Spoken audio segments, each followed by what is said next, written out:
கதை கேட்க ஆவலா காத்துட்டு இருக்க நண்பர்களுக்கு வணக்கம். நீங்க பார்த்துட்டு இருக்கிறது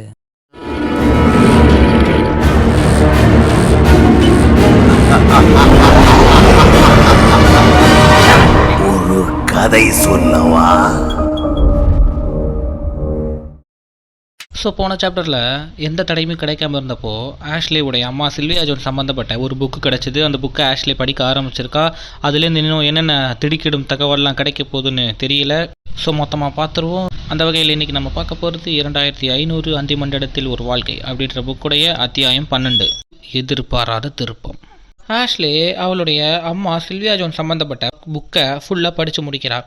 அதை கேட்ட ஐசக், இதை வச்சு பார்த்தா ஹென்ரின்றவர் தான் உன்னுடைய அப்பான்னு தெரியுது. அவர் தான் செயற்கை சூரியனை உருவாக்க உதவி பண்ணியிருக்காருன்னு தெரியுது. ஆனால் இதில் ஏன் அப்பா பற்றி எதுவுமே இல்லையே அப்படின்னு சொல்கிறான். அப்போது அந்த நபருடைய உண்மையான பெயர் என்னவா இருக்கும் அப்படின்னு அரசர் கேட்க, அரசே இதுக்கு பின்னாடி ஏதோ எழுதியிருக்கு, அதை படிக்கணும் கேளுங்க அப்படின்னு சொல்லிட்டு ஆஷ்லே அதை படிக்கிறான். ஹென்றி பாடலை ஏற பாடினின் கதவு மூட தொடங்குது. என் பெயர் மேக்ஸ்வெல் அப்படின்னு கடைசியாக அவன் சொன்னான். அதுவே நான் கேட்ட கடைசி வார்த்தை அப்படின்னு அந்த புக்கில் எழுதியிருக்கிறத ஆஷ்லே படித்து முடிக்கிறான். இதை வச்சு பார்த்தா ஆஷ்லே ஐசக்குடைய தங்கச்சியா அப்படின்னு தான் தெரியுது. என்னன்னு பார்ப்போம். அந்த வரியை ஆஷ்லே படித்து முடிக்க அதை கேட்டு எல்லாரும் அதிர்ந்து போகிறாங்க. ஐசக்குக்கு அடுத்த செகண்ட் அவன் கண்ணுலேருந்து கண்ணீராக வருது. அப்படின்னு ஐசக் நீ அண்ணனா அப்படின்னு ஆஷ்லே ஐசக்கை பார்த்து கண் கலங்கிய நிலையில் கேட்குறான். ஐசக் அதை கேட்ட அடுத்த செகண்ட் ஓடி வந்து ஆஷ்லேவை கட்டி பிடிச்சி கதறி அழுக ஆரம்பிக்கிறான். நான் அனாதை இல்லை, எனக்கு ஒரு தங்கச்சி இருக்கா அப்படின்னு அழுதுகிட்டே ஐசக் கத்துறான். இதை பார்த்துட்டு இருந்த அரசருக்கும் அழுகையை கட்டுப்படுத்த முடியல. லேசாக அழுக ஆரம்பிக்கிறாரு. அந்த சந்தோஷத்திலே போய் ஐசக்கையும் ஆஷ்லேவையும் சேர்த்து கட்டி பிடிச்சிக்கிறாரு. இப்படி 3 பேரும் சேர்ந்து கட்டி பிடிச்சிக்கிட்டே கண்ணீர் விடலை. அந்த இடத்துல ஒரு ஆனந்த கண்ணீரால் உருவான ஆறே ஓடுது. ஐசக் அதுக்கப்புறம் ஆஷ்லேவுடைய தோள்களை பிடிச்சு, இத்தனை வருஷமா நம்ம அம்மா பற்றி விஷயத்த என் அப்பா எதுவுமே என்கிட்ட சொல்லலை, எல்லாத்தையும் மறைச்சிட்டாரு. அப்படி அவர் சொல்லியிருந்தாருன்னா எப்படியாவது கஷ்டப்பட்டு உன்னையும் நம்ம அம்மாவையும் நான் காப்பாற்றி கூட்டிகிட்டு போயிருப்பேன், என்னை மன்னிச்சிடு ஆஷ்லே அப்படின்னு அழுதுகிட்டே மன்னிப்பு கேட்குறான். ஐசக் சொன்னதை கேட்ட ஆஷ்லே, உனக்கு எங்களை பற்றி தெரிஞ்சிருந்தா நீ கண்டிப்பாக கூட்டிகிட்டு போக வந்திருப்பேன்னு எனக்கு தெரியும் ஐசக் அப்படின்னு சொல்கிறான். 2 பேரும் இந்த மாதிரி மாறி மாறி பாசத்தை பொழிஞ்சிக்கிட்டு இருக்க அரசர் அது எல்லாத்தையும் கேட்டு சந்தோஷப்படுறாரு. அதுக்கப்புறம் அரசர் அவருடைய கண்களை தொடச்சிக்கிட்டு ஐசக்கை பார்த்து என்னை மன்னிச்சிடு ஐசக் அப்படின்னு மன்னிப்பு கேட்குறாரு. அரசர் அந்த மாதிரி மன்னிப்பு கேட்க ஐசக் ஒன்றும் புரியாமல் பார்க்குறான். அதுக்கப்புறம் நீங்கள் எதுக்கு அரசை மன்னிப்பு கேட்குறீங்க அப்படின்னு கேட்க, இந்த விஷயத்துக்காக ஏற்கனவே ஆஷ்லியோட மன்னிப்பு கேட்டு விட்டேன், இருந்தும் முன்னிடமும் ஒரு முறை மன்னிப்பு கேட்பது தான் நியாயம் அப்படின்னு சொல்லிட்டு, உன் அம்மா சில்வியா ஜோன்ஸ் சிக்குன்னு இருக்காங்கன்னு வர்ணிச்சதுக்கு என்ன மன்னிச்சு ஐசக் அப்படின்னு மன்னிப்பு கேட்குறாரு. அழுதுகிட்டு இருந்த ஆஷ்லே அதை கேட்டு சிரிக்க, போங்க அரசே உங்களுக்கு எப்பவுமே விளையாட்டு தான் அப்படின்னு அழுதுகிட்டு இருந்த ஐசக் சிரிச்சுக்கிட்டே பதில் சொல்கிறான். இப்படியே அரசரால் கவலையை முணர்ந்து எல்லாரும் சிரிக்க, அதுக்கப்புறம் 3 பேரும் கட்டடத்துக்குள்ளே போகிறாங்க. சாவகாசமாக உட்காந்து ஐசக்கும் ஆஷ்லேவும் ஒரு அண்ணன் தங்கச்சியா மனசு விட்டு பேச ஆரம்பிக்கிறாங்க. இடையில அரசர் வேற ஐசக்கு கிண்டல் பண்ண, இவ்வளவு நேரம் அழுகாட்சியாக இருந்த இடத்துல சந்தோஷமும் சிரிப்பும் அலைமோதுது. இப்படி 3 பேரும் சந்தோஷமா பேசிக்கிட்டு இருக்க அப்போ ஐசக் நன்றி அரசே அப்படின்னு சொல்ல, எதுக்கு ஐசக் உனக்கு கிண்டல் பண்ணதுக்கா அப்படின்னு அரசர் கிண்டலாக கேட்குறாரு. இல்லை அரசே, ஆஷ்லே கிடைக்க நீங்கள் தான் முழு காரணம் அப்படின்னு ஐசக் சொல்ல, நான் என்ன செய்தேன் அப்படின்னு அரசர் கேட்க, நீங்கள் என்ன செஞ்சீங்களா கொஞ்சம் நல்லா யோசிச்சு பாருங்க அப்படின்னு ஐசக் சொல்லிட்டு, சரி தெரியலன்னா நானே சொல்கிறேன் அப்படின்னு சொல்ல ஆரம்பிக்கிறான். நீங்கள் இந்த உலகத்துக்கு வரணும்னு சொல்லாமல் இருந்திருந்தா நாம் இங்கே வந்திருக்கவே மாட்டோம். நீங்கள் அப்படி கேட்டதால தான் இங்கே வந்தோம், கோர் மெட்டீரியல் பஸ்பமாச்சு, அதை தேடி இங்கே வந்தோம், ஆஷ்லேவும் கிடைச்சா அப்படின்னு விளக்கமாக சொல்கிறான். ஐசக் சொன்ன விளக்கத்தை கேட்ட அரசர் அசடு வலிஞ்சு சிரிச்சுக்கிட்டே தலையை சொரிஞ்சபடி, அனைத்து புகழும் என் ஆர்வ கோளாறான மூளைக்கே அப்படின்னு சொல்கிறாரு. சரி அடுத்து என்ன அப்படின்னு அரசர் கேட்க, அடுத்து என்னன்னா புரியல அரசே அப்படின்னு ஐசக் சொல்கிறான். புரியலையா, எலமெண்ட் 6ஐ கண்டுபிடிக்க வேணாமா அப்படின்னு அரசர் சொல்ல, அதுக்கு ஐசக், ஆஷ்லே என் தங்கச்சியே கிடைச்சிட்டா, இனி அந்த கல் கிடைச்சா என்ன கிடைக்காம போனால் எனக்கு என்ன, சொல்லப்போனால் என்னை இங்கேயே இருக்க சொன்னால் கூட நான் ரெடி அப்படின்னு ஐசக் பதில் சொல்கிறான். ஐசக் சொன்ன பதிலை கேட்ட அரசர் ஒன்றும் புரியாமல் அப்படியே தகச்சு போகிறாரு. அதே நேரம் மண்டே யார் யாரோ நண்பன் என்று ஏமாந்த நெஞ்சம் உண்டு அப்படின்ற பாட்டை போட, அரசருடைய ரியாக்ஷனுக்கும் அந்த பாட்டுக்கும் செம்ம காமெடியாக இருக்குது. அங்கே நடக்கிறது எல்லாத்தையும் பார்த்து ஆஷ்லே விழுந்து சிரிக்க, ஐசக் அரசர் கிட்ட போய், சும்மா சொன்ன அரசே, நீங்கள் என்னை கலாச்சதுக்கு பழிக்கு பழி வாங்க தான் அப்படி சொன்னேன் அப்படின்னு சிரிச்சுக்கிட்டே சொல்லி அரசரை சமாதானப்படுத்துகிறான். ஐசக் சொன்னதை கேட்டு அரசர் சமாதானமாகிறார். அதுக்கப்புறம் சரி நாம் இப்போ அந்த கல்லை தேட போகிறோம் அப்படி தானே அப்படின்னு அரசர் கேட்க, தேடுவோம் ஆனா அப்படின்னு ஐசக் இழுக்க, ஆனா என்ன அப்படின்னு அரசர் பதறிக்கிட்டே கேட்க, அரசர் கேட்ட தோரணை பார்த்த ஐசக், ஒன்றும் இல்லை அரசே, பயப்படாதீங்க. என் அப்பா இங்கே வந்து இருக்காருன்னு தெரிஞ்சிடுச்சு. ஆனால் எலமெண்ட் 6 பற்றி எதுவும் தெரியலையே. ஒருவேளை என் அப்பா ஒரு கல் மட்டும்தான் எடுத்துகிட்டு வந்திருப்பாரோ அப்படின்னு சந்தேகமாக சொல்கிறான். ஐசக் அந்த மாதிரி சந்தேகமாக சொல்லிட்டு ஆஷ்லே பார்த்து, நீ ஏதாச்சும் யோசனை வச்சிருக்கிய ஆஷ்லே அப்படின்னு கேட்க, அதுக்கு ஆஷ்லே, கொஞ்ச நேரத்துக்கு என்கிட்ட எதுவுமே கேட்காத, சந்தோஷத்தில் என் மைண்டு பிளாங்க் ஆகிருக்கு, வேற எதை பற்றியும் யோசிக்க மாட்டேங்குது அப்படின்னு ஆஷ்லே பதில் சொல்கிறான். ஐசக், அரசர், அதுக்கப்புறம் ஆஷ்லே 3 பேர் சேர்ந்து இதை பற்றி பேசுகிறாங்க. ரொம்ப நேரம் பேசிட்டு அந்த சன் ரூமுக்கு மறுபடியும் போக முடிவெடுக்கிறாங்க. அப்போ ஆஷ்லேவுடைய முகம் பார்க்க கொஞ்சம் சோர்வாக இருக்கிறத கவனிச்ச அரசர், ஐசக் நீ தப்பாக எடுத்துக்கலனா எல்லாரும் கொஞ்ச நேரம் ஓய்வு எடுத்துக்கலாமா அப்படின்னு கேட்குறாரு. அரசர் அந்த மாதிரி கேட்க ஆஷ்லே உடனே ஆமாம் அப்படின்ற மாதிரி தலையசைக்க ஐசக் எழுந்து எங்கேயோ போகிறான். ஐசக் போனதும் ஆஷ்லே அரசரை பார்த்து, அரசே உங்களுக்கு ஏதோ சூப்பர் பவர் இருக்குதுன்னு நினைக்கிறேன் அப்படின்னு சொல்ல, ஏன் அப்படி சொல்கிறாய் அப்படின்னு அரசர் கேட்குறாரு. இல்லை அரசே, நான் மனசில் நினைக்கிறத சரியாக தெரிஞ்சுக்கிறீங்களே, அதனால தான் அப்படி கேட்டேன். சொல்லுங்க எப்படி அரசே நான் மனசில் நினைச்சதை தெரிஞ்சுக்கிட்டீங்க அப்படின்னு ஆஷ்லே கேட்குறான். ஆஷ்லே கேட்டதுக்கு அரசர், மக்களாக இருக்கட்டும் இல்லை நம் உறவினர்கள் அல்லது நண்பர்களாக இருக்கட்டும், யாராக இருந்தாலும் அவங்களுடைய கவலையை அறிந்து அதற்கு தீர்வு காண்பதே ஒரு அரசனின் தலையாய கடமை. அதை நான் நன்கு அறிந்திருக்கும் பட்சத்தில் தான் என் நாட்டிற்கும் நாட்டு மக்களுக்கும் ஒரு வேலைக்காரனாக இருந்து அவர்களது நிறை குறைகளை பூர்த்தி செய்ய முடிகிறது அப்படின்னு அவருடைய கடமையை பற்றி அரசர் விளக்கி சொல்றாரு. அந்த விளக்கத்தையும் அரசருடைய நல்ல குணத்தையும் பார்த்த ஆஷ்லேக்கு அரசர் மேல ஒரு தனி மரியாதையே வருது. ஆஷ்லே அரசரை பார்த்து, நீங்க ஒரு மா மனிதர், அதோட மா மன்னன், உங்க நாட்டு மக்கள் எல்லாம் ரொம்ப கொடுத்து வச்சவங்க அரசே அப்படின்னு அரசரை பாராட்டி தள்ளுறா. போன ஐசக் திரும்பி வர எல்லாரும் படுத்து கொஞ்ச நேரம் ஓய்வெடுக்கிறாங்க. அந்த மாதிரி தூங்கிக்கிட்டு இருக்கும்போது அரசருக்கு மறுபடியும் அந்த சிவப்பு நிற கல்பத்தின கனவு வருது. அரசர் அந்த சிவப்பு நிற கல்பத்தின கனவால தூக்கம் வராம முழிச்சுக்கிறாரு. தூக்கத்திலிருந்து எழுந்த அரசர் காத்தாடு நடந்து அப்படியே போகிறாரு. அந்த மாதிரி போய்கிட்டு இருக்கும்போது டைனிங் டேபிள் பக்கத்தில் கன்னத்தில் கையை வச்சுக்கிட்டு ஆஷ்லே உட்கார்ந்து இருக்கிறத பார்க்குறாரு. அரசர் ஆஷ்லேவை நோக்கி நடந்து போக அதை கவனிச்ச ஆஷ்லே கண்களை தொடச்சிக்கிட்டு திரும்பி உட்கார்றான். ஆஷ்லே கண் கலங்கி இருக்கிறத அரசர் கவனிச்சிடுறாரு. ஆஷ்லே என்னாச்சு, அழுது கொண்டிருந்தாயா அப்படின்னு அரசர் கேட்க, இல்லை அரசே அதெல்லாம் ஒன்றும் இல்லையே அப்படின்னு ஆஷ்லே சொல்லி சமாளிக்க பார்க்குறான். ஆஷ்லே சமாளிக்கிறா அப்படின்றத புரிஞ்சுக்கிட்ட அரசர், உனக்கே தெரியும், நீயாக சொல்கிறாயா இல்லை நானே கண்டுபிடிக்கவா அப்படின்னு கேட்க, ஒரே குழப்பமா இருக்கு அரசே அப்படின்னு ஆஷ்லே சொல்றான். அதை கேட்ட அரசர் பக்கத்தில் உட்காந்து பேச ஆரம்பிக்கிறாரு. என்ன குழப்பம் சொல், என்னால் முடிஞ்ச உதவியை செய்கிறேன் அப்படின்னு அரசர் கேட்க, உங்களுக்கே தெரியும் கூடிய சீக்கிரம் நீங்க இங்கிருந்து கிளம்பிடுவீங்க, அப்போ ஐசக் கண்டிப்பா என்னையும் வரும்படி கூப்பிடுவான் அப்படின்னு சொல்றான்.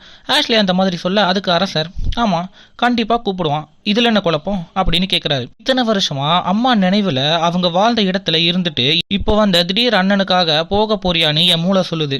இத்தனை வருஷமா சொந்தம் என்று சொல்லிக்க யாருமே இல்லாம தனிமையா வாழ்ந்துட்டு இருந்தேன். இப்போ உன் மேல உயிரையே வச்சிருக்க பாசமான ஒரு அண்ணன் கிடைச்சிருக்கான், அவளோட போனாதான் நம்மளுடைய அம்மா ஆத்மா சந்தோஷமா இருக்கும்னு என் மனசு சொல்லுது. நான் என் மூளை சொல்றதை கேட்கவா இல்லை என் மனசு சொல்றதை கேட்கவா, நீங்களே ஒரு நல்ல தீர்வா சொல்லுங்க அரசே அப்படின்னு ஆஷ்லே அவளுடைய பிரச்சனையை விலக்கி அரசர்கிட்ட சொல்லி உதவி கேட்குறான். ஆஷ்லே சொன்ன விளக்கத்தை கேட்ட அரசர், உன் மூளை அதுக்கப்புறம் உன் மனசு இது 2 சொல்றதுமே சரிதான் அப்படின்னு அரசர் சொல்ல அதை கேட்ட ஆஷ்லே, என்ன அரசே நீங்க தெளிவுபடுத்துவீங்கன்னு கேட்டா மேலே குழப்பி விடுறீங்க அப்படின்னு சொல்றான். ஆஷ்லே அந்த மாதிரி சொல்ல அதுக்கு அரசர், இதுல என்னால எந்த தீர்வும் சொல்ல முடியாது, இது உன்னுடைய வாழ்க்கை சம்பந்தப்பட்டது, அவசரமே கிடையாது, உனக்கு நிறைய அவகாசம் இருக்கு, அதுக்குள்ள நீ நல்லா யோசிச்சு ஒரு நல்ல முடிவா எடுப்பேன்னு நான் நம்புறேன் அப்படின்னு சொல்றாரு. அரசர் சொன்னதை புரிஞ்சும் புரியாத மாதிரியே ஆஷ்லே கேட்டு அதுக்கப்புறம், அதெல்லாம் இருக்கட்டும் அரசே, நீங்க என்ன இந்த பக்கம் சுத்திக்கிட்டு இருக்கீங்க, தூக்கம் வரலையா அப்படின்னு கேட்கறான். ஆஷ்லே அந்த மாதிரி கேட்க அரசர் அவருக்கு அடிக்கடி வரும் அந்த சிவப்பு நிற கல்பத்தின கனவை பத்தி விளக்கி சொல்றாரு. இந்த கனவை பத்தி ஐசக் கிட்ட சொல்ல வேண்டியதானே அப்படின்னு ஆஷ்லே கேட்க, ஐசக்கிடம் தானே, நீ வேற, எத்தனையோ தடவை அவன் கிட்ட சொல்லியிருக்கேன், அவன் தான் பெருசா எடுத்துக்க மாட்டேங்கிறான், சரி நான் கிளம்புறேன், நீ நல்லா யோசிச்சு ஒரு நல்ல முடிவா எடு அப்படின்னு அரசர் சொல்லிட்டு அங்கிருந்து போயிடுறாரு. அரசர் போனதும் ஆஷ்லே, அரசர் ஒரு நல்ல தீர்வாக சொல்லுவார்னு பார்த்தா மேலாம் குழப்பி விட்டுட்டு போயிட்டாரே அப்படின்னு புலம்பிக்கிட்டே உட்கார்ந்துட்டு மறுபடியும் யோசிக்க ஆரம்பிக்கிறான். இப்படியே போக மறுநாள் எல்லாரும் தூங்கி எழுந்திருக்கிறாங்க. எல்லாரும் குளிச்சுட்டு வர ஆஷ்லே காலையில் சாப்பாடை தயார் செய்கிறதுக்கான வேலையை பண்ணிக்கிட்டு இருக்கான். அதுக்கு இடைவெளியில் அரசரும் அவருடைய உடற்பயிற்சியெல்லாம் முடிச்சு விட்டு வராரு. ஐசக் மண்டே கிட்ட பேசிக்கிட்டு இருக்கான். மண்டே, ரொம்ப நாள் கழிச்சு செம்ம ஹாப்பியாக இருக்கேன், டான்ஸ் ஆட வைக்கிற மாதிரி நச்சுன்னு ஒரு பாட்டு போடு அப்படின்னு மண்டே கிட்ட சொல்கிறான். மண்டேவும் ஐசக் சொன்னபடி ஒரு பாட்டை போடுறான். என்ன மண்டே, இப்பயும் சுச்சுவேஷனுக்கு ஏற்ற மாதிரி சாங் போட்டிருக்க, வேற லெவல். நீ வேணா பாரு, அந்த எலமெண்ட் 6 சீக்கிரமாகவே எங்களுக்கு கிடைச்சிரும் அப்படின்னு சொல்லிட்டு அந்த பாட்டுக்கு சந்தோஷமாக டான்ஸ் ஆடிக்கிட்டு இருக்கான். ஐசக் அந்த மாதிரி டான்ஸ் ஆடிக்கிறத பார்த்து அரசு சிரிக்க, அதே நேரம் ஆஷ்லே அவ செஞ்ச காலை உணவை எடுத்துட்டு வர்றான். ஐசக்கை பார்த்து சிரிச்சுக்கிட்டே டைனிங் டேபிளில் அந்த உணவை பரிமாறுறான். மண்டே டக்குன்னு பாட்டை மாற்ற ஐசக் நேராக ஆஷ்லேவை நோக்கி வந்து அவளையும் டான்ஸ் ஆட சொல்ல, இப்போ 2 பேரும் சேர்ந்து அந்த பாட்டுக்கு அழகாக டான்ஸ் ஆடுறாங்க. எல்லாரும் ஆடி முடிச்சதும் 3 பேரும் உட்காந்து காலை உணவை சாப்பிட ஆரம்பிக்கிறாங்க. சாப்பிட்டு முடிச்சுட்டு 3 பேரும் நிறைய விஷயங்களை பேசுகிறாங்க. ஐசக் அவன் சின்ன வயசு வாழ்க்கையை பற்றி, அப்புறம் அவனுடைய காதலி நாண்டி, ஏமி இவர்களெல்லாம் பற்றி சொல்கிறான். ஆஷ்லே அவளுடைய சின்ன வயசு வாழ்க்கையை பற்றி சொல்கிறான். அரசர் அவருடைய பங்குக்கு அவருடைய வாழ்க்கையில் நடந்த சின்ன வயசில் நடந்த நிகழ்வுகள், அதுக்கப்புறம் இன்னும் சில நிகழ்வுகளை பற்றி சொல்கிறாரு. ஐசக் அவன் சின்ன வயசில் எடுத்த ஒரு சில வீடியோ கிளிப்ஸை ஆஷ்லேவுக்கும் அரசருக்கும் போட்டு காமிக்கிறான்.